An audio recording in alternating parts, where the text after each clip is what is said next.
is new money that is available. We believe, we hope, we've heard that perhaps we're going to receive some of that money this week or next week, and we're hopeful of that. But welcome back to the Grunge Bible Podcast. My name is Chris Salona, and I am joined by Ethan Shalloway. And the rumors, Ethan, the rumors are true. There is new money, we think, we hope, that will become available at some point in the near future. The new year is beginning, and it's up to you, the people, to make that possible, to kind of free up that new money for the Grunge Bible Podcast. That's exactly right, Chris. The man said it the best himself. We hope, we think. So we have a $2, $5, and $10 Patreon level that goes a long way in keeping this train moving forward. So please consider that as we continue with our episode. Absolutely. So at the beginning of 2024, we will be closing in on our third full year of doing the podcast. And, we have been funded exclusively by the people. The people are our main, a lot of times you run into people like, well, who's funding this operation? A lot of people are watching, but only a few are funding. And that is the Patreon supporters, and that is people who choose to purchase our merchandise. So if you're interested in supporting us, you can get some nice Grunge Bible merch. You can check the show notes, or if you're interested in becoming a monthly supporter over on Patreon at any of those 3 tiers that Ethan mentioned, I think you should go over there. It means a lot to us, and it helps us continue to put out this product for you. As we've said before, we can say unequivocally that no money that has been freed up has ever found its way into my pocket or Ethan's pocket.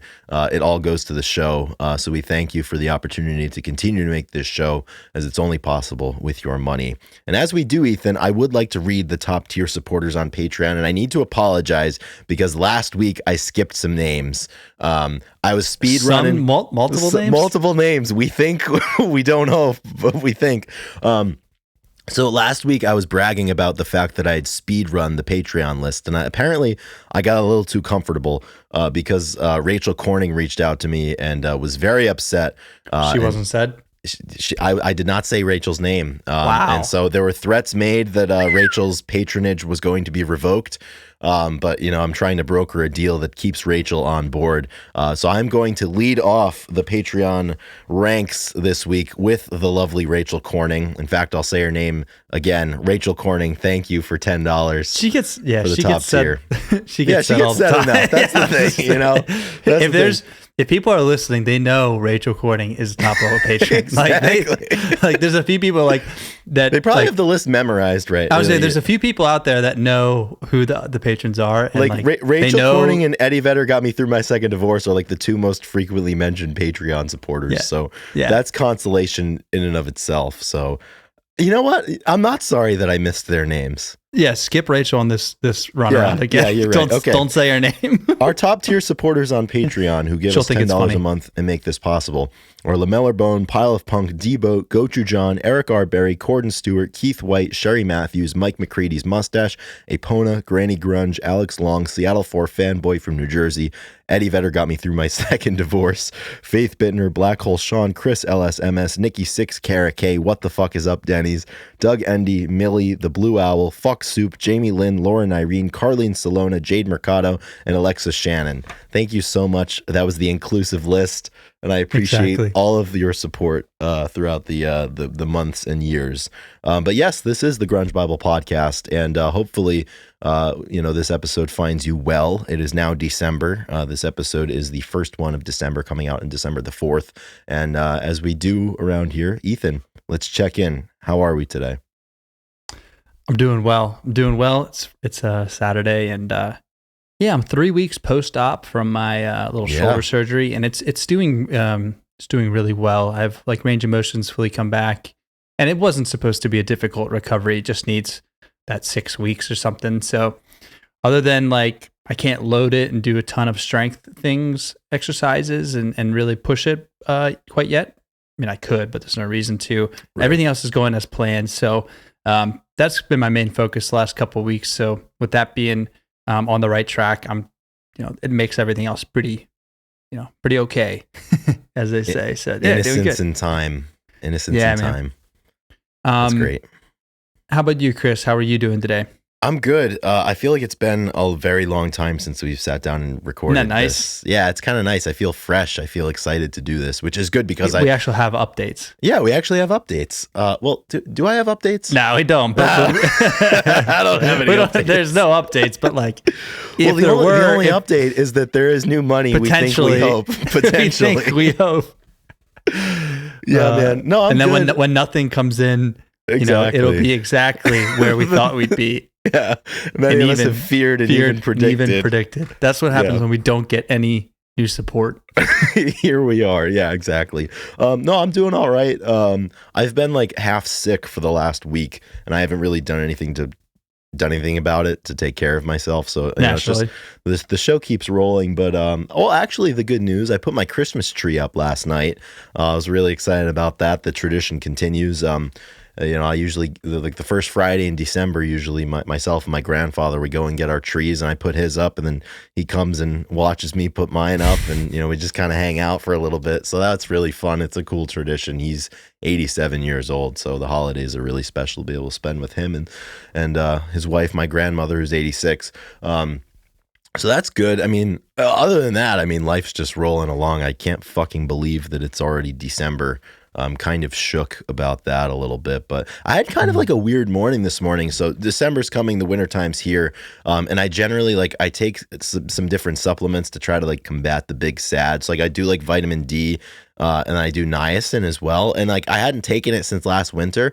And speed, speed, Coke, everything. Exactly. Whatever. Cigarettes. And I forgot last year, because I learned this last year when I started doing this, like niacin, like some people, like it makes like their skin like kind of crawl and tingle, and like you feel like you're dying almost. Not like you're dying, but it doesn't feel normal. So I got up this morning, I went to the bathroom, like I washed my hands, brushed my teeth, and like I took like those pills on an empty stomach, and I'm driving to the grocery store. I'm like, holy fuck, like I think I'm dying. Like, what is wrong with me? Do I need to go to the emergency room? And I was like, wait a second.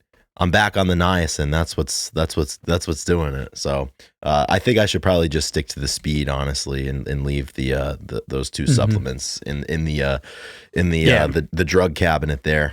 It doesn't sound like those drugs are very fun. No, exactly. And if you're taking drugs, they might as well be fun. Yeah, absolutely. Yeah, it is tough when you take stuff on empty stomachs, and you're like, how is my body? Like, how does that make such a big difference? I don't know. It's hard to say. So, crisis averted. I feel good now. I've got a little bit of coffee left over.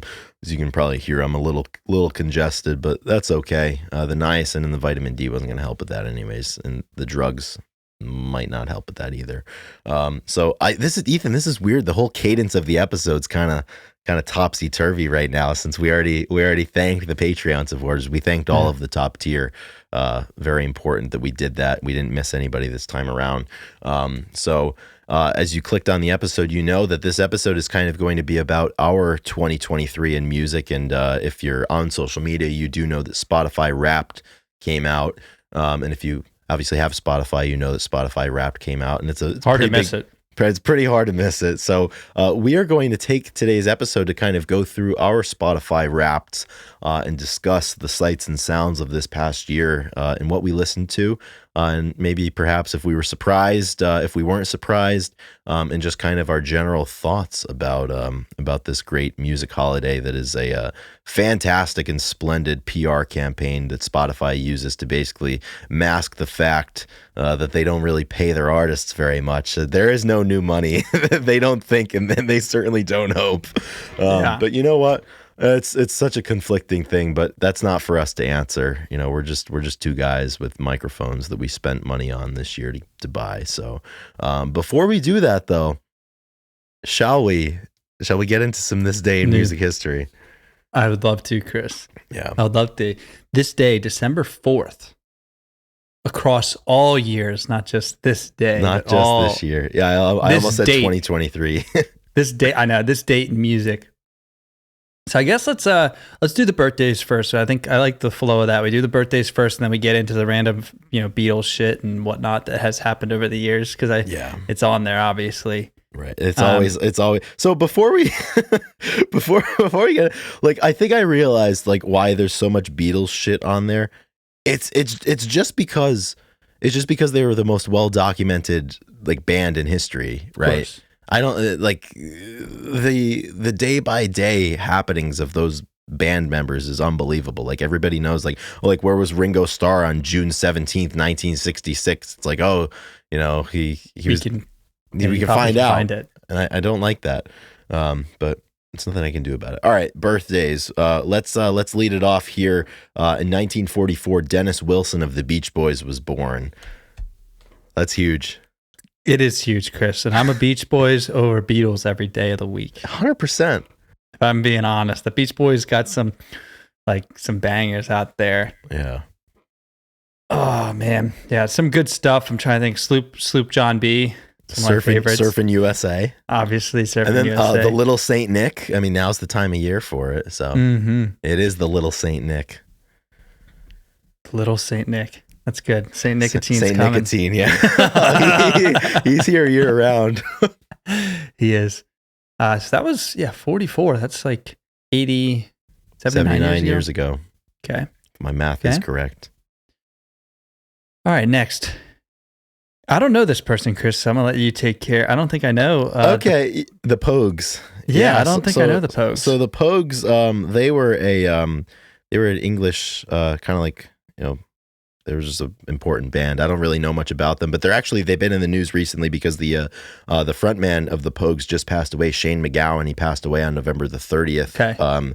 2023, obviously. But on this day in 1947, Terry Woods of the Pogues was born. And he is a multi-instrumentalist who was integral to the music of the Pogues. They're like, and this always happens, you know, somebody passes away and then it's kind of a sign like maybe you should check it out, because like I don't know anything about the Pogues or Shane MacGowan, but like I see all of these musicians that I really admire releasing these really heartfelt statements talking about Shane now that he's passed away, and the music and the work that he did, and you know the great words that he was able to put down on paper. So maybe this is our sign to kind of get into the Pogues, because I really don't know anything about them. But happy birthday to Terry. It's got to be a tough birthday for somebody, you know, when your bandmate just passes away a few days before. Be really difficult, yeah. Especially when people are reaching out and probably talking about a lot of those times. Absolutely. Yeah. This next one, I feel like you have a connection to this man somehow. But Southside Johnny was born in 1948 at the Asbury Jukes. And at the brief research that I did, I guess John Bon Jovi acknowledged him as the reason for singing. So, Chris, is there more that we need to know? It's a very unfortunate thing that the Asbury Jukes existed if John Bon Jovi gives them all the credit. Yeah, no, Southside Johnny, he was a very important musician of the Asbury Park kind of boardwalk, New Jersey sound scene. You know, I think he's mentioned in the same breath a lot of times as Bruce Springsteen, you know, hailing from the same area, more or less the same time, and he's he's an institution there on the Jersey Shore. So I don't consume the Asbury Jukes music. I don't really consume anything from Southside Johnny there. Oh yeah, I was looking right at it. Yeah, born on this day in 1948. So happy birthday to Southside Johnny. That's incredible. His name is John. His name is John Lyon. He was not born as Southside Johnny. Well, that's a shame. I think we probably knew that, though. That's a shame. That is a shame. Yeah. He went to high school with Gary Talent, who's the bassist for the E Street Band. Oh, that's cool. That's pretty cool. Yeah, everything was intertwined there in a similar fashion to how Seattle has a lot of people kind of crossing over and playing together. Like that Jersey scene of the late 60s and early 70s that most prominently produced the E Street Band. I mean, there's so many stories of people, you know, working together and collaborating. So it's a really cool scene if you appreciate that kind of fraternal element of music. So check it out. Yeah, I've seen a good amount of shows at the Stone Pony in Asbury Park, so I'm sure that. Have you? Uh-huh. No kidding. Yeah, I've seen the Dirty Heads. I've always wanted to go there.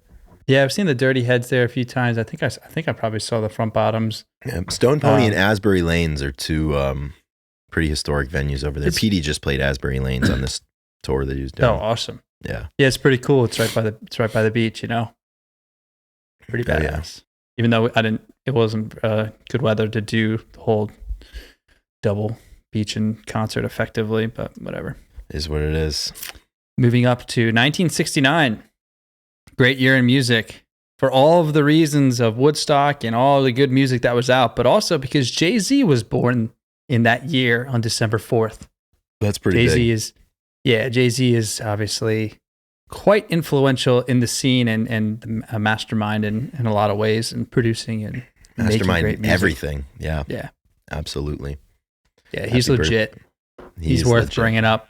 Oh yeah. Yeah. I'm sure he feels better knowing that the Grunge Bible podcast discussed him on his birthday. So that was for Jay-Z right there. Let's get into the On This Day events. And as we have to do, we've got a couple of Beatles, but we're going to get them out of the way early. So we don't have to talk about them later on. So on December 4th, 1962, the Beatles made their London area television debut when they appeared on a live broadcast on Tuesday Rendezvous. I'm not familiar with what that is, but they performed live, but they lip synced performances of Love Me Do and 45 seconds of P.S. I Love You, probably because of the television constraints at the time. But, making their debut on television in London, for them, probably a pretty big deal. 100%. Very big deal. First time in television back in 62. I don't even know when the TV was invented, but I'm sure that's right around then. I think they had televisions in like the early 40s. What do you think about lip syncing at like on TV and stuff, like Super Bowl performances? Probably have been called out for that stuff. From a logistical standpoint, I think there's some elements where it's very complicated to not do it. Like for example, they just did the Thanksgiving Day parade in New York, and like all of those people are lip syncing because there's really no way to not have them lip sync, right? But I don't know. I don't like it. But there's what do you mean? We can't give them mics? No, but like just like from like a sound perspective, to like tie it into the broadcast. Like, what do? You just have like speakers on the floats. Like, there's just a logistical nightmare. But I don't like lip syncing. But I guess there's some instances where maybe I could understand it. But the Beatles, there was no need for them to lip sync. Yeah. Yeah, I mean, I guess if you have a chorus of people, like at the parades and stuff, logistically speaking, but pretty lame. I think it's pretty lame. Yeah. Like if you're gonna do it, you just if you're a performer, you do it live, or you do it not at all. Yeah, exactly. What are we afraid of? It's gonna mess up. Yeah, it's part of the gig. So when we do our live podcast at some point in the future, we're gonna lip sync it. What we're gonna do is we're gonna pre-record the intro and some stuff, and then try and lip it. That would be really funny, actually. That would be hilarious. We would mess up. Definitely. We'd fuck it up so bad. Ethan, you're up. 1964. More Beatles, baby. More Beatles. In 1964, December 4th, the Beatles released their fourth album, Beatles for Sale. What a name. And I'm not buying. It's the sign is still up. Beatles for Sale. No one has bought. I don't know this album. Yeah, the only song that I tolerate. One of the many albums they have. They've got a lot of albums. They have a song that's like a direct like 50s like Elvis ripoff. It's called Kansas City / Hey Hey Hey Hey, and it's just like a total kind of, I guess, tribute or ripoff, depending on what camp you're in, of like that 50s sound. But then again, Elvis ripped that off from a lot of the earlier black musicians from the States too. So everybody's ripping everybody off. So the Beatles were just next in line. So happy birthday to Beatles for Sale. All right, let's get into some stuff that we're more interested in. Smashing Pumpkin year. Exactly. On this day in 1979. Cool kids never do have the time. A young and fledgling U2 appeared at a venue called the Hope and Anchor in London, and they were misbilled as the U2s, plural, and they played to a rousing crowd of only 9 people, and the show ended abruptly after The Edge broke a guitar string, and evidently there were no replacements at that time, so the string went, and thus went the set. That is an incredible story. Hey, from the bottom of the barrel to the cream of the crop, man. The fact that they only had 9 people and they didn't have an extra string or extra guitar to have the show go on, and they didn't even play with. I mean, I don't want to say how important is that one string, but like, can't you make it work? You probably make it work. You advise, improvise. Like, yeah, it happens. And the best part about this show, Ethan, is that there were 9 ticketed people there. I'm sure in the years since there have been about 50,000 people who have claimed that they were actually there then. That's how it always happens. For some reason, I was thinking, like, as soon as you started saying that, I was thinking the same thing. Like, Yeah. It's like, I was there, man. Yeah, this low E string just went and they just walked off the stage. it was crazy. Well, I was going to say, like, yeah, I bought a ticket, but for some reason I couldn't go. Like, I had a ticket to that show. People love saying that they could have bought tickets to something, but something came up. Oh, yeah. I mean, I do it too. So it's true. I It's could have always been there. true. It's always true. It's always true, I Chris. mean, everybody always could have almost done anything, right? It's like the Yep. Bowling for Soup song. Exactly. That's a Song of the Week alum right there. Oh, dude, almost so good. I'm gonna listen to that afterwards. In 1980, a year later, Led Zeppelin announced their breakup in the wake of John Bonham's death. Sad day in music. Yeah, and Obviously, I believe, losing one of the greatest bands and people, drummers, of all time. and I think a couple of weeks ago it was the anniversary of Bonham's death. So I think took a couple of weeks, and then the surviving members of the band had decided that they weren't going to continue. So December 4th, 1980, they made it official. We've got a couple of not so happy ones coming up here. On this day in 1988, Roy Orbison played his final show, and he would pass away 2 days later. He was dealing with a bunch of different heart issues, and once again, another artist that I'm really not super familiar with. But obviously very significant. One of those other artists that a lot of my favorite musicians look up to him and really revere his work. And so once again, I gotta do my homework here. Frank Zappa, that is. Yeah, he. Oh, are you talking about Roy Orbison? I thought you moved right on the next one. I didn't move right on. But let's move right on to 1993. Yeah. Frank Zappa died on this day, 1993. I think he was only 53. He had terminal prostate cancer that he was battling for some time. Yeah, sorry, I thought you were talking about him already, and because the thought rings true. I don't really. I know, I'm not really very familiar. Yeah, it really is.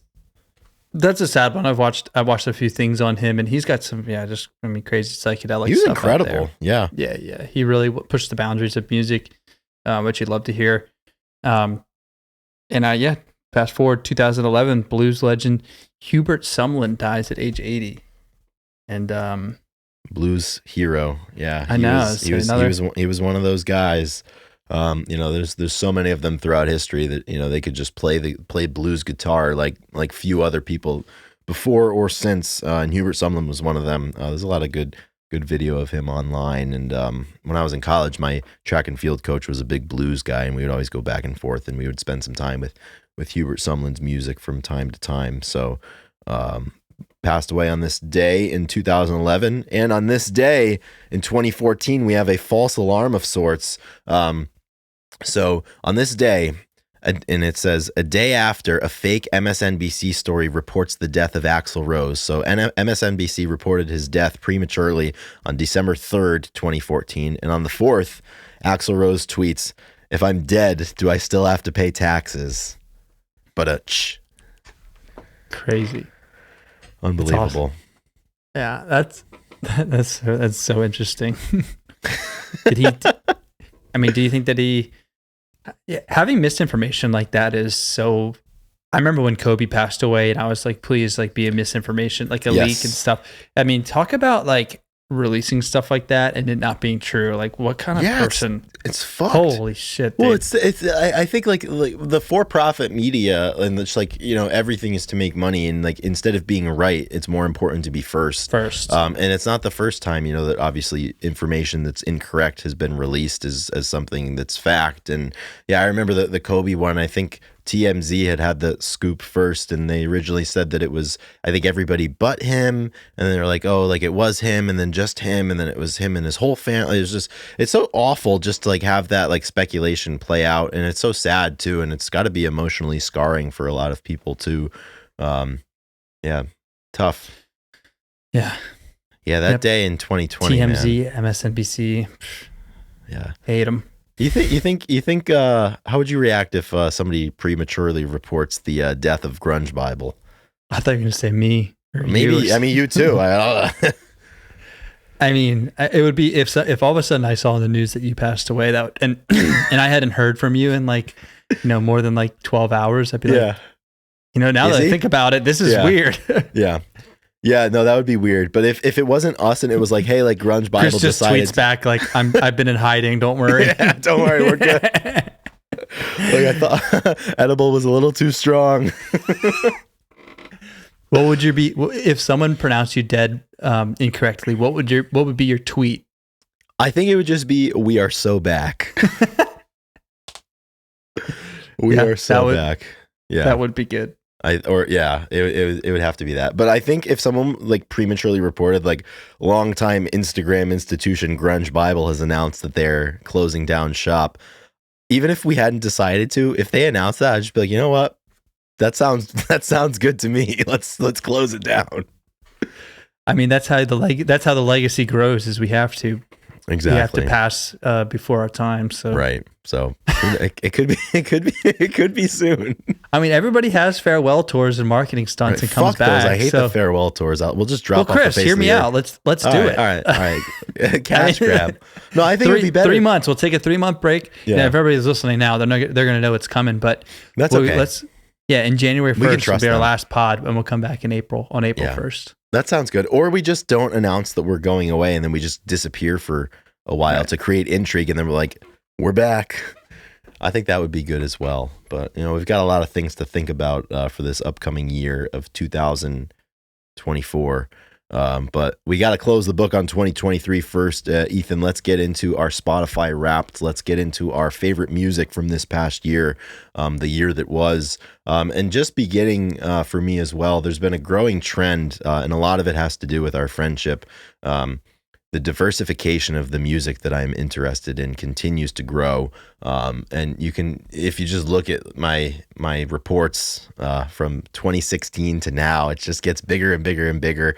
And there's so many different sounds that I listen to a lot and that I appreciate. And a lot of it has to do with you, and a lot of it has to do with people like you that have really diverse tastes that kind of challenge me to explore different areas. So I was really happy with my list. I think I listened well this last year. I performed well.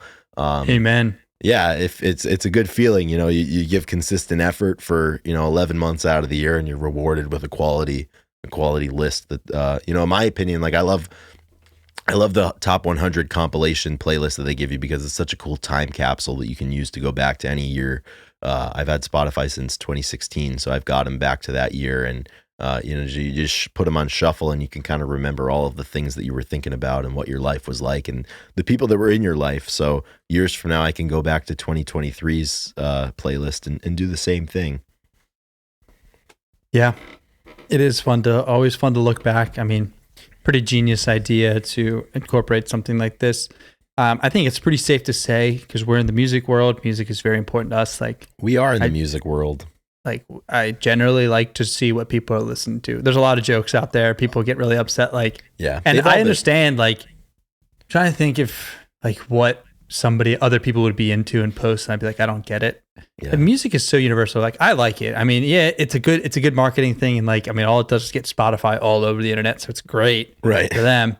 But like, I love seeing what people listen to, and I have a lot of friends. Like my one roommate, I think I sent it. He makes music, and like his growth over the past year as an artist is like stunning. Really cool. Fully surfing, dude. He's got like over 2.3 million like streams and listeners, and it's somebody else from Kentucky, like a DJ. And I was like, holy shit. I was like, he's up like 800% and like, just crazy stuff that I'm like, it's so cool to like kind of catch up with that. So I'm glad that these guys post that. Yeah, I think I love it when anybody posts it, because it's a good look into kind of what their passions and interests are. And I think honestly, like as silly as it sounds, like I think it's a cool thing to feel, confident enough to like put your interests out there and to share what you're passionate about musically.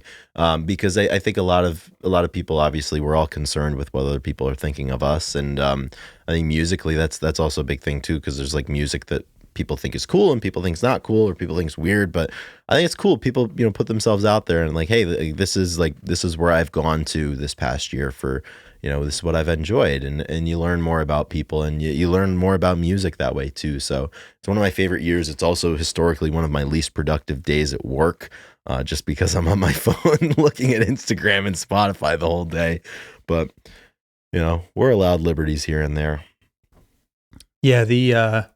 if the saying is, you are who you hang out with, like your emotional state is the music you listen to. So Oh, absolutely. here's a door into my emotional state this past year. Yeah, man. I totally agree. So do you have handy the number of minutes that you listened to this past year? Yeah, I do. I do have it right here. Let me quick pull it up now because you got to click through the page. There's no easy way to do it. But I got mine this year was 56,500 minutes. It's a little low compared to like the other years, probably because I actually did a lot of listening. I feel like I need to check my YouTube stuff because like when I was at home, like I would listen to I would go on YouTube and watch some stuff, and in the cars I listen to podcasts a lot too. So that's 39 days. I mean, it's like not my best number, but yeah, not everything's in there, Yeah, exactly. Yeah, and not everything's about being in the accruing all of the numbers. This past year, I listened to 93,027 minutes on Spotify, which in 2022 I actually listened to 121,000 minutes. So I kind of lost like down 25%. Like 30%. Yeah, 30%, which it's fine. But similarly, you seek out music in different ways, and maybe I'm trying to wean off Spotify. Let's be honest. Let's be honest. Cut by 30% every year will be good. I want to see my Bandcamp numbers. Exactly, man. We gotta get up there. We gotta start using like Spreaker or whatever the fuck all these other Spreaker, whatever the ones are. That's for podcasts. I don't know if that's for music. Yeah, that's true. I don't know. It's hard to say. So, but still, it's still like still a lot of time listening to music. I mean, it's the lifestyle.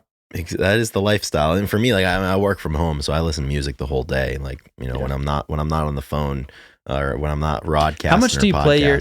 Yeah, how much time do you listen to records?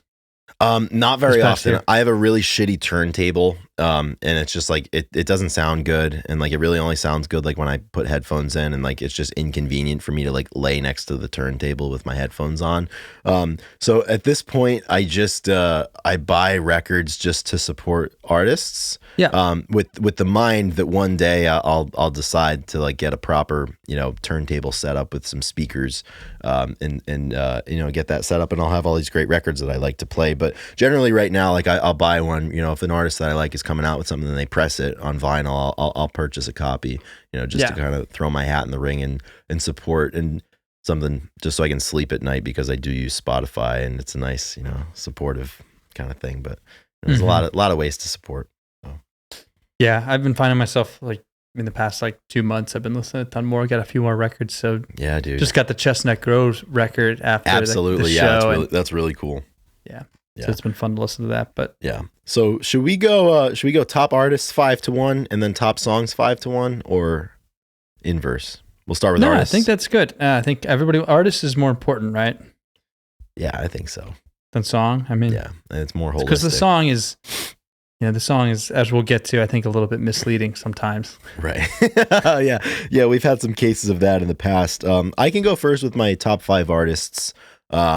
So I will start at number 5. My 5th most listened to artist was Petey. In 2022, he was my 2nd most. But also, so this year was a little complicated for Petey because we had I listened to a lot of Petey this year and a lot of his new record, USA, but a lot of my listening of it was before it actually had come out, and it wasn't on Spotify. We were able to, get some access to watch and listen. All right, we get it, Chris. You have access to stuff. We have access to a lot of different things, and there is new money, we hope. So I think he would have been higher, especially because I'm a little perturbed about my 4th and my 3rd most. More so my 3rd, but my 4th most was Soundgarden. They're just always in the mix. I don't really feel like I listened to Soundgarden more than every other artist, save for 3 of them, but they're always on here. A lot of Super Unknowns and a lot of Bad Motorfingers, and this year there was a lot of Down on the Upside actually, so I suppose that makes sense. In the number 3 position for me, I cannot seem to get my top 5 rid of this group. Number 3 for me this year was Pearl Jam, which I'm I'm kind of dumbfounded by it. Like, I know like the That joke is of like, oh, surprising. like it's literally your data. Like there's no surprises, but like I legitimately feel like I didn't listen to that much Pearl Jam this year, unless it was one of those cases where I accidentally had Red Bar on for too long or something. But like, I just don't feel like I listened to a whole lot of Pearl Jam. Like they were always like number 1 or number 2. But the last 2 years, like I really don't feel like I listened to them a whole lot, and they're always there. So that's just the way that went. Number 2 this year was Mark Lanigan. He was my number 1 artist in 2022, and I believe in 2021 he was my number 5. And then in 2020, he was also up there as well. So I think for the rest of my life, Do you just have he's always gonna be there. screenshots from last year? Yeah, I've got all the data right here. I've got a folder with everything. Yeah, Madman. yeah. I'm a madman. I'm a fucking slut for data like that. So, and I just love kind of holding on to stuff like that. And making their debut on my top 5 list for the first time and coming in Not hot surprising. Not at surprising. number 1. They came out swinging this year. And Through a screen door. my number 1 most listened to band was the Wonder Years. I saw them 5 times this year, and this was really the year that I completely and utterly fell in love with them and everything they do. So I was totally unsurprised by this, and I was so pumped for them to be my top band. So really fired up about that. Yeah, you were just like, you saw that and you're like, I'm not a poser. Like I've I earned was like, I did it. like, this is the final stamp. Like I've had the other fans tell me this. I knew this, but like this is the Exactly. final. Like I put the time in. Like Yeah, like I did 2 things this year. Like one, they were my top artists on Spotify, and number 2, I got a Wonder Years inspired tattoo. So like no one can ever talk shit to me. yeah, and you've traveled to a show. Like anytime you go outside of your state to see a concert, that means that's a big deal. I've only seen them in my state once. I've seen them in Massachusetts. I've seen them in Connecticut. I've seen them in New Hampshire. I've seen them in Philadelphia, Pennsylvania, and I've also seen them in Georgia. So Yeah. I'm covering the bases. That's really good. That's what you got to do. Yeah. That is what you got to do. That's awesome. Not surprising. That was your number. What was your number 5 again? My number 5 was Petey. Oh, PD. That's right. Yeah. The only thing surprising was Pearl Jam, I think. Yeah. Like there's no way. Like I know there obviously is a way, but there's no way I listened to more Pearl Jam than I listened to Petey this year. Yeah. I wonder Even how like there's like no Brian Jonestown Massacre on here either. Like I'm surprised. Like I listened to much more of them than Pearl Jam. Yeah, I wonder. Do you think it's just minutes listen? I don't know. I do wonder if like your historical trends kind of. I don't know how they compile this data and how they kind of put it together. Like if it's minute listen or if it's like plays or starts or something. Yeah, or because like, if it starts because I feel like it would be. I don't know how they do it, but I guess there's definitely a way out there that would make sense. Sometimes I do listen to like Pearl Jam live albums or live versions of songs, and like they get kind of jammy and like. It was like just recently, like I listened to like a version of Wish List that was like 9 minutes long. So if it's total minutes, then that would make sense. Yeah, but who's to say? All right, I'll go ahead and give mine. Yeah, I was surprised to see that PD was not in my top 5. That is surprising. It is surprising. Maybe it's because we got access early. Maybe because we had early access, or maybe because we have records too. Like, no, it's very true. So. Yeah, that was a big surprise. This is like, I don't have my last year's data, and I wonder if I should be able to access that. Like, Spotify should have that somewhere. So yeah, I'm gonna do some research. But usually Dave Matthews has been on this list, and Dave Matthews is not on the list, and I think that's a good Thank thing. God. Dave always makes it there. Dave's always learned. You never know. Like he could appear at any moment. Yes, he could appear because he has some live concerts that I like on there. So oh yeah. But I'm not surprised. So my number 5 is Death Cab for Cutie, and not surprising because they came here and they released a new album.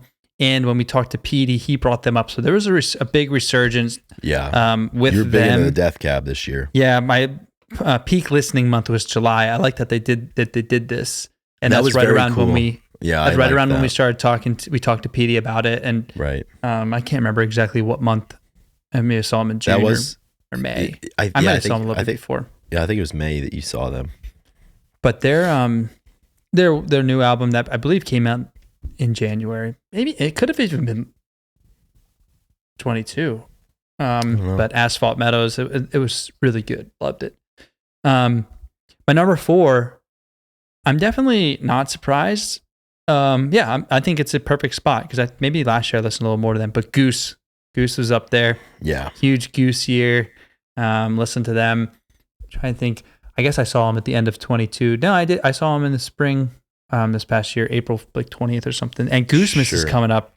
Goosemas is this Sunday Goosemas. or this. To all those who celebrate. To all those who celebrate Goosemas, I'm like, it's like 10 hours away, and it would just be an absolute idiotic move to try and make it work.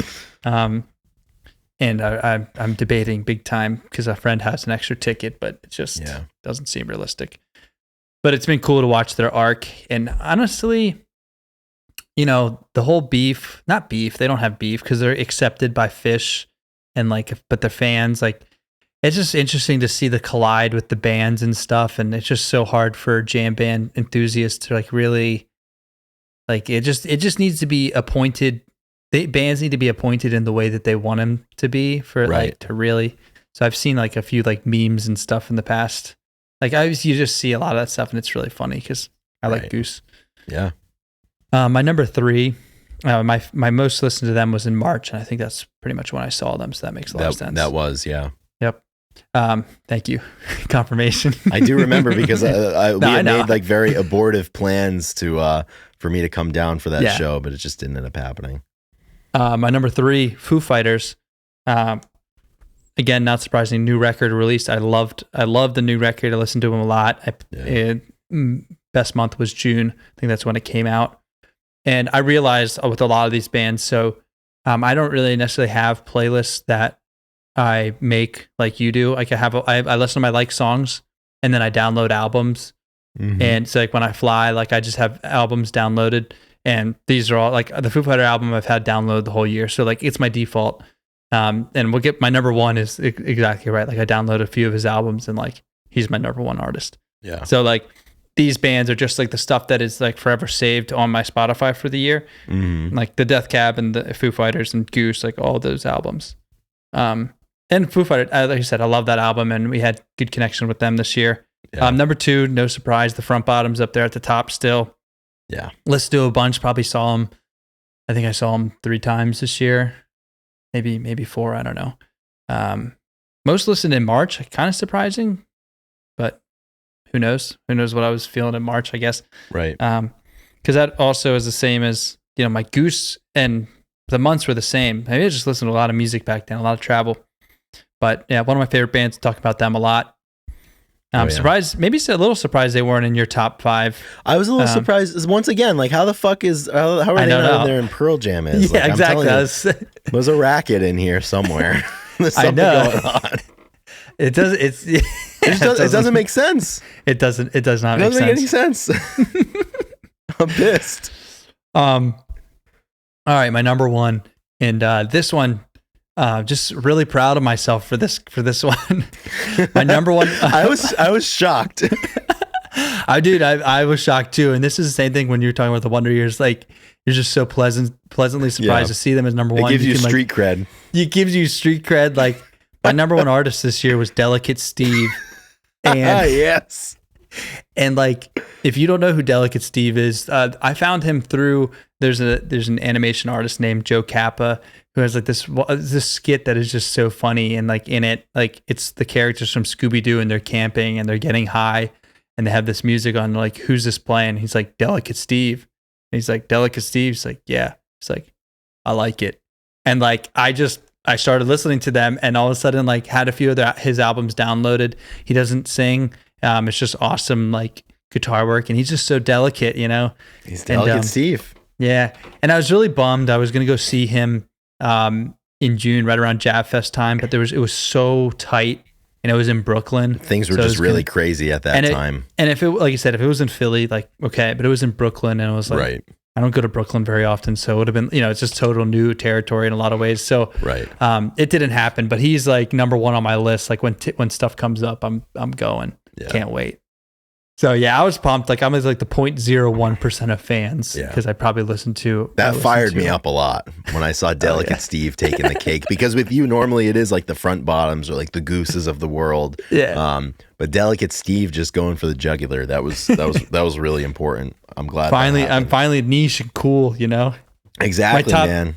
I got the Boulder. You got Boulder. The Boulder stamp, the Nice. Goose, Delicate Steves, and Grateful Dead fans of the world. I got Burlington, Vermont, because it told me that more people listen to Petey and the Brian Jonestown massacre there, which I objectively don't believe is true. But there was They have the stats, Chris. I guess it's literally data, my brother in Christ.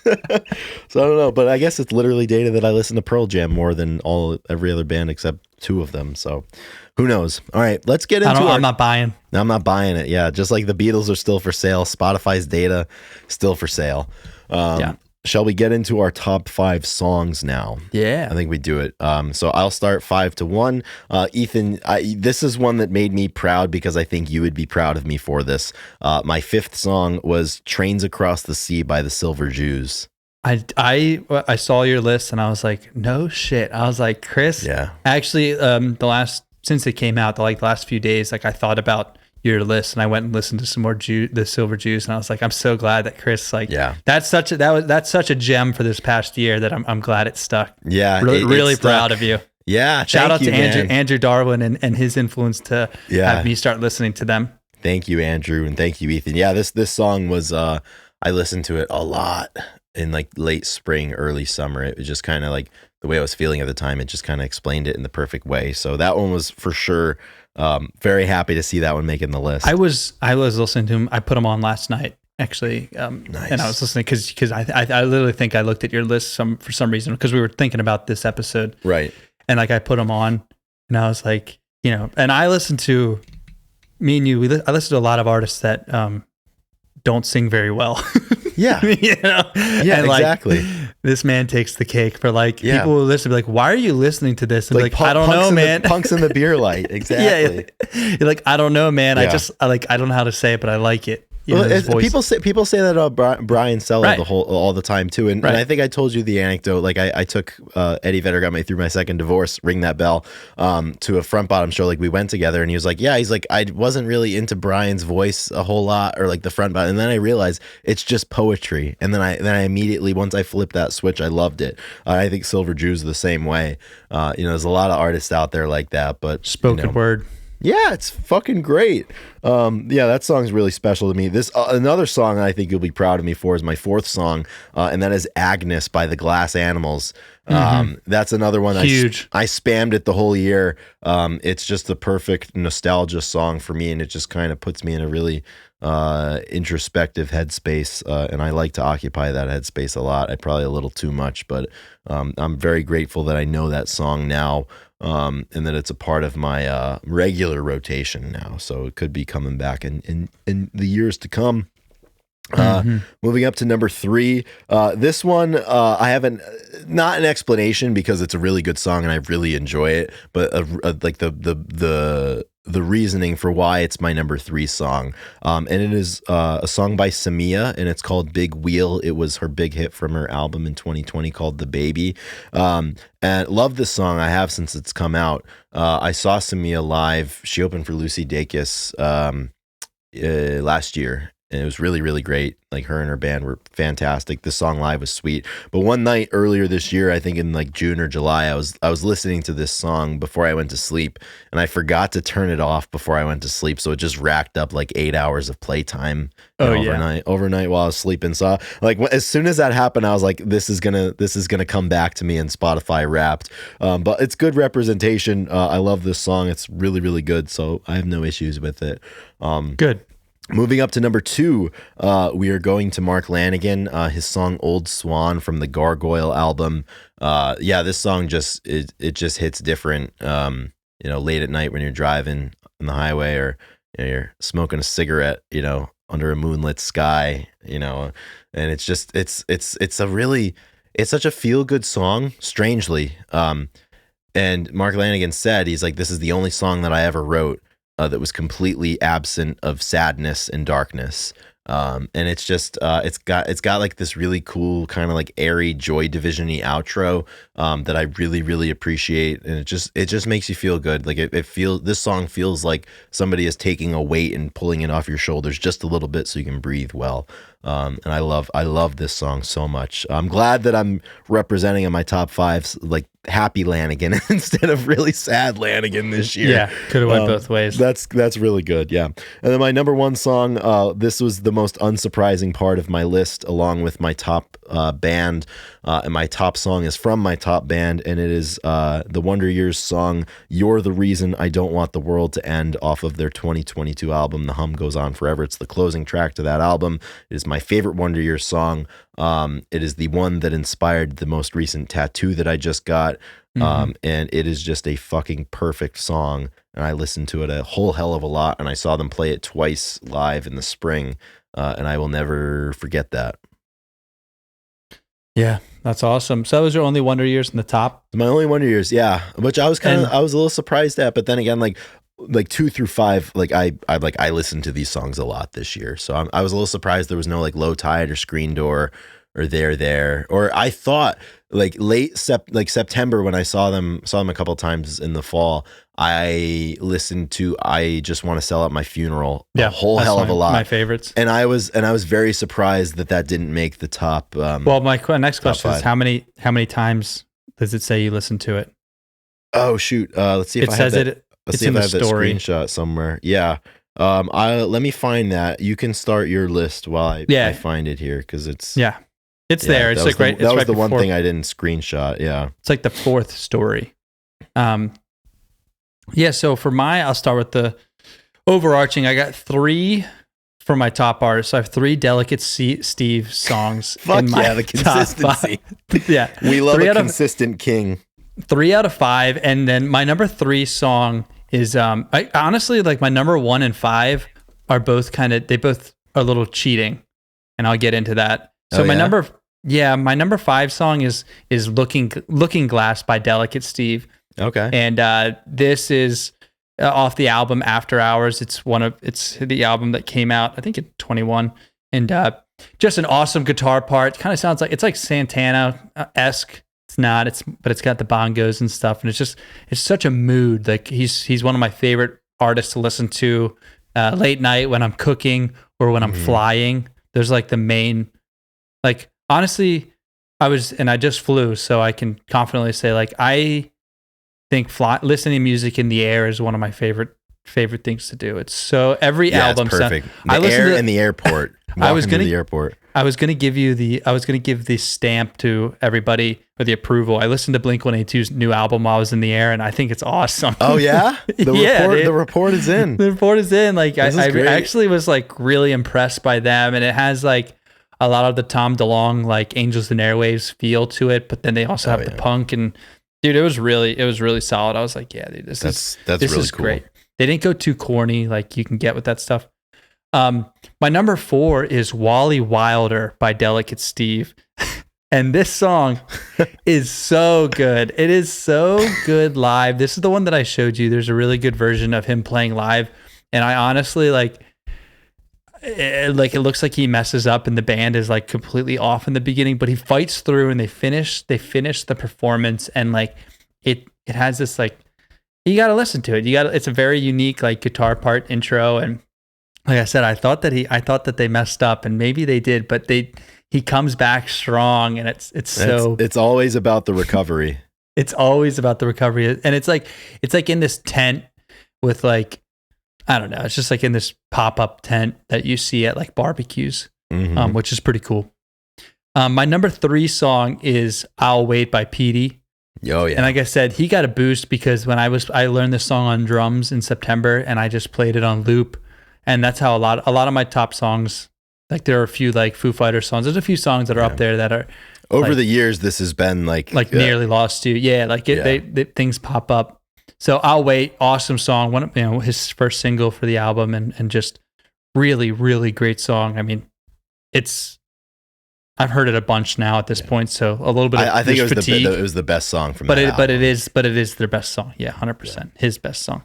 Yeah. My number 2 song, another Delicate Steve song. We're just going to call this the Delicate Steve episode. Yes, it's a delicate episode. I mean, so this is I Can Fly Away, also off to the After Hours. Wally Wilder was off of Positive Force, but this is of course. This is off of the After Hours, and this is the song that was in the the original like. And I'll post it. We'll post the Hell clip. yeah. I think let's post it on Monday when this episode goes up. That's a good idea. We'll post it. It's fucking hilarious animation. And anyway, that's got me into it. I listened to it. I'm not surprised. It's just it's just a great, like I said, cooking song. And then my final song is This Time of Night by Kurt Vile and Chastity Belt being the number one song I listened to. And apparently I played it 65 times, which is, I feel like not that much. That's why I wanted to get a number from you. How many times was your top song listened to? Mine was 94 times, okay. Which it also like feels deceptively low for like the top song of the year, because I feel like I felt like I listened to Agnes like 94 times like in 1 week. Yeah. So, I wonder if it's full plays. I don't know. I think their data is suspect, Ethan. I know, I'm questioning a lot of it. Like, yeah. I mean, because that's how data is these days. Like, what are they trying to push? Right. Everybody's pushing something. Pushing positivity. Yeah. And so I'm pretty sure, like, I played it 65 times starting October 25th, which is like literally like. That's late. That was like a month ago. They had like a month. They had a month of data to get that going because they release it like November 29th. Well, so I put that on and definitely, fell asleep to it playing. And it's my number. I mean, it was really good. And Kurt Vile, like one of my favorite artists. And then Spotify Wrapped. I'm surprised Kurt Vile wasn't in your top 5 artists, actually. Yeah. That's another one that is like a repeat offender for you that I would have expected. Yeah. Which, it's just how the year goes, Yeah. I definitely. It was a delicate year. Yeah, it was a delicate year. And it's just it's the album. Like, I definitely get sucked into these albums that I download. But I will say Spotify, so like obviously they've revamped their platform and they have merchandise, tickets, all this stuff. What's for you? And the rap, dude, it got me. They're like, Kurt Vile's coming in March to Birmingham, and I had no choice but to buy 2 tickets. Yeah. So I'm going to see Kurt Vile in March, which I know that you had tickets to go see and you couldn't make it. I ended up getting drunk and I chose to hang out with a girl instead. Oh, really? I thought you just had multiple concerts like that week and you're just like, I don't think so. No, like there was like something. No, that's what it was. No, I think. Why didn't you take her? That's a terrible. I only bought the 1 ticket. Oh. Yeah, that sucks. Yeah, I remember I was like day drinking the whole day, and then I just ended up. Yeah, it was October. Yeah, last year. I should have gone to Kurt Vile. I think it had something to do with the week and everything. Things were just really crazy at that time. Yeah, So I do want to shout out my number 6 song. Is I Want a Ferrari by Riff Raff, which is hilarious. I listened to that a lot this year. And then number 7 was Life by Perpetual Groove. I don't know if you've listened to that song, but P Groove. Let's roll through. You just said 6 and 7. 10? Just go 8, 9, and 10. Just mention them. Yeah, I think that'd be cool. We got Learn to Fly by the Foo Fighters up there. And then we got another Delicate Steve song called Tattered, which is really good. Yeah. That's amazing. And then we got this. There was a 99 Problems by Big Baby. This some rap songs got in there, like a Little Uzi song was next. Yeah. I do want to point out that I think it's, let's see, if that was 10, 11, 12, 13, 14, 15 was my first Front Bottom songs. And can you guess what song it was, Chris? Was it Lone Star? No. Oh, what's it called? The next 29 minutes will flow like concrete. Today is not real. Today is not real. Yes. Yeah. I'm not surprised that one's there. Yeah. So I was pumped. I was pumped about that. Nice, being my first Front Bottom song, Yeah, that's really cool. Go ahead. My 6 through 10. Number 6 was Adam by Medium Build. I'm a big medium build guy. Interesting. Yeah, medium build's in there. Yeah, he was number 6, and then he was also number 100 with his song "I Never Learned to Dance." But number 7 was "Doors I Painted Shut" by the Wonder Years. That was the first track from "The Hum Goes On Forever." Number 8 is "Divorce and the American South" by Dan Campbell of the Wonder Years' side project Aaron West and the Roaring Twenties. Number 9 was "In the Fade" by Queens of the Stone Age. Nice. And number 10 was Hot Mulligan's song "Please Don't Cry, You Have Swag." Yeah, that's really That's important. Yeah, and then just missing out on the top 10, number 11 was "I Just Want to Sell at My Funeral" by the Wonder Years. So that's unsurprising. My top front I bottom love song, the just top- because we're talking about, it, is "The Beers." Yep. Yeah, the Beers. That's so good. That's up for me. And Vacation Town, I think, was Yeah, a second. If I love the idea, the number 100. What was you said your number 100 was Medium Build? it was also medium build. Yeah, "Never Learned to Dance." That's awesome. Mine was After Hours by Delicate Steve. Off of that. Dude, Delicate makes sense why he was your top artist. Dude, you said I think his whole album was on here. You listened for 55,000 minutes. About 35,000 of it was Delicate Steve. I think so. That's amazing. Yeah, like the that a top. lot. Yeah, it's pretty much my top.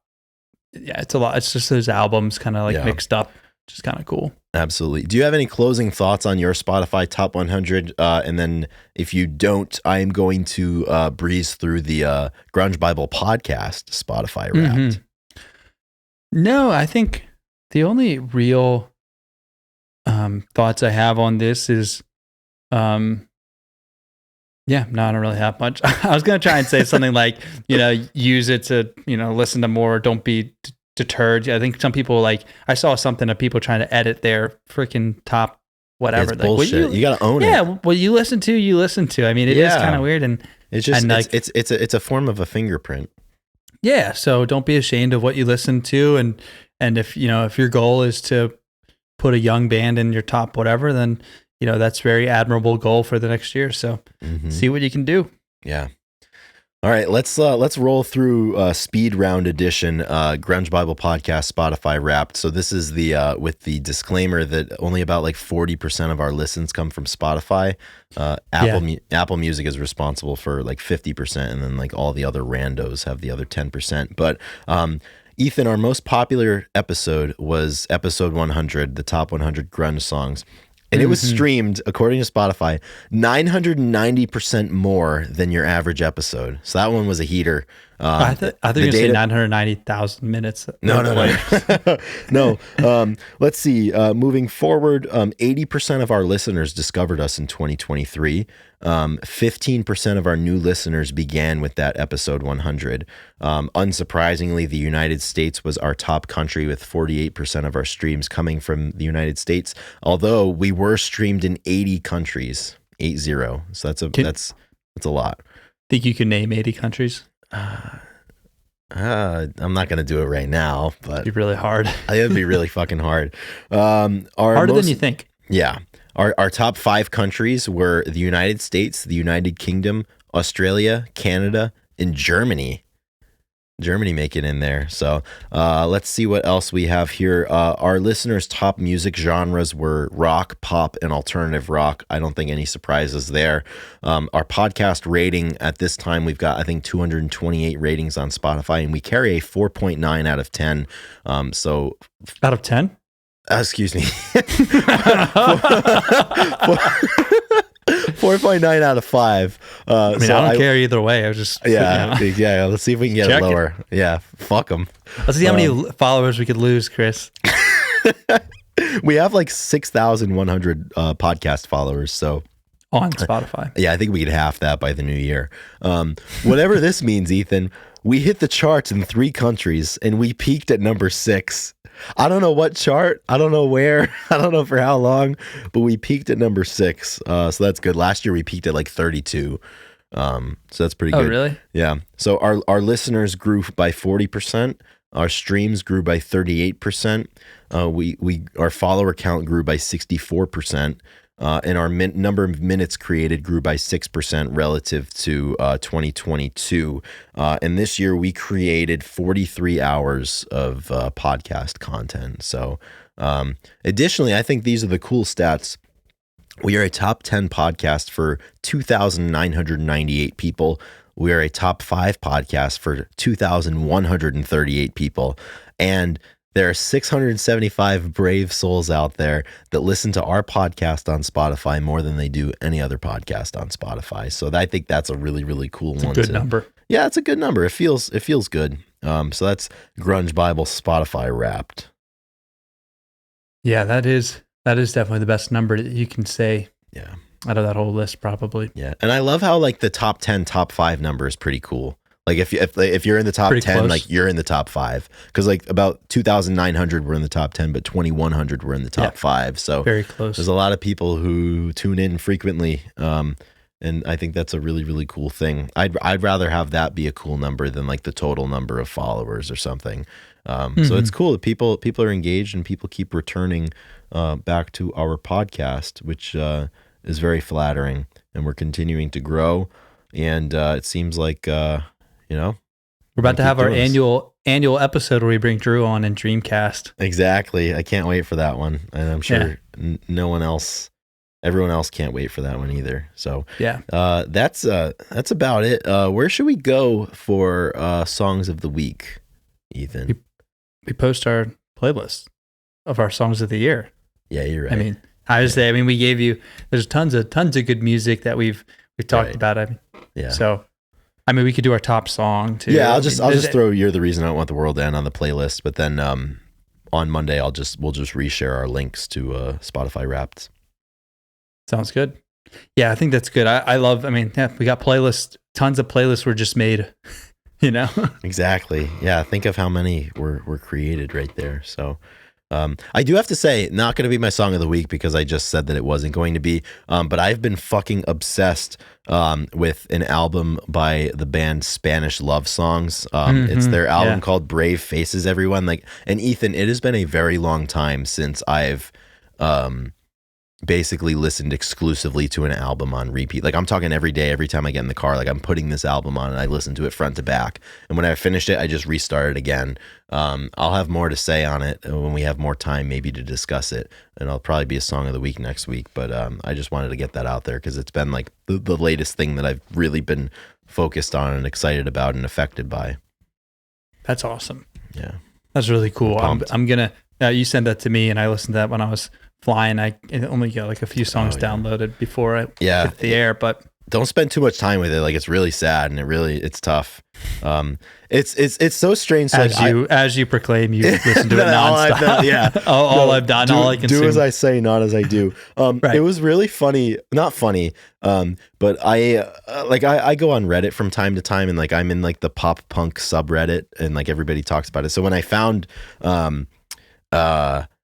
it's serious when they get punk Reddit. when they get into the Reddit. So I looked up that album or something, and like what people were saying about it, and somebody commented on one of the Reddit posts, and they're like, I blame this type of music for the apathy that I was consumed with for the last 10 years of my life. And like, I was like, fuck, man, like, that's really sad. Like, they're like, I was so obsessed with this scene that I really believed that the world was tough and the world wasn't going to be good for me. It is tricky. It's tricky because I was listening to that song, and like one of the choruses and on that album is like, don't you know that you're going to die poor? Like, and it's fucking, I mean, yeah, it's like have you ever felt lower than anyone else? I'm feeling lower than everyone else. It can't be this bleak forever. It's going to be this dark forever. Like, fuck, dude.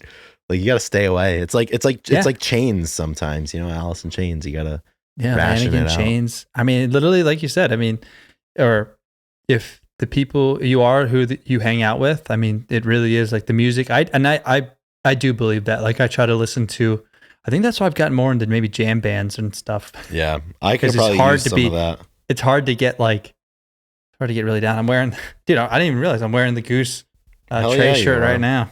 That's fucking awesome. But yeah, the pop punk, love it, but it's because it makes you feel a certain way. Misery loves company. Yeah, I find myself romanticizing, you know, depressing thoughts. It's terrible. Like at times, it's the dissenting opinion. Like I think on that same comment thread, like it was right when that album got announced, and someone was like, simply put, like this album is going to save lives because it talks a lot about drug addiction and like the fallout from how tough society is these days, particularly for people that struggle with different things. And it's like, as this person interpreted it, the overarching theme is like, yeah, like you can't shy away from the fact that things are tough and maybe things are worse than they were, but like you still have to try. So that's where I put my eggs, not the first one that I mentioned. But what a cool thing. You put something out of the world and someone was like, this is going to save lives. Yeah, it is. What's better than that? No, that's very, it's a good piece of words. I'm trying to think, like, because we've talked about this quite a bit lastly, and some of the people have commented and have had reminders to ourselves. It's amazing what people produce that can have an impact. Yeah. Small sketches, small sets of words, like yeah. And we're gonna have to figure out a way in the near future to discuss some of these things. Yeah. I mean, and this is the way. It's just art. It's a different, different forms of art, and whether it's music, skits, movies. Like, I mean, we talk about it. I think last episode. Yeah. Just gives you words for the emotions that you don't know how to express. Mm-hmm. It's how all of these mediums go. It's an escape that you are probably unsure of how to. Oh yeah. To do yourself. So. Absolutely. Well, that's our personal year in review. A long December coming up. Yeah, man. And this year will be better than the last. This was a good year, but we'll get into that in the next couple of weeks. Can't wait. I don't want to spoil it. So, all right, everyone. Thanks for listening. Tell us if you're listening on Spotify, there's like a little a question thing that gets automatically posted on all of the episodes, and it says like, "What did you think about this episode?" Fuck that question and just like tell us what your top song was. Put that in the section there. That'd be cool, and then we can talk about them later. So, hell yeah. All right, Kings. Thank you, everybody. Thank you, Drew, our producer, for doing a wonderful job. It's maybe a little bit longer. We'll have to check the tape when we go back. 1 hour and 11 minutes right now. Ooh, okay. If my math's correct. I think I started a little late, but. So thank you, Drew. Thank you, Chris. Thank you, listeners. Thank you, Ethan. Thank you, Drew. Thank you, listeners. Thank you, Mom. We'll see you. Thank you, Mom. Thank you, Dad. We'll see you next week, guys. See you, pal.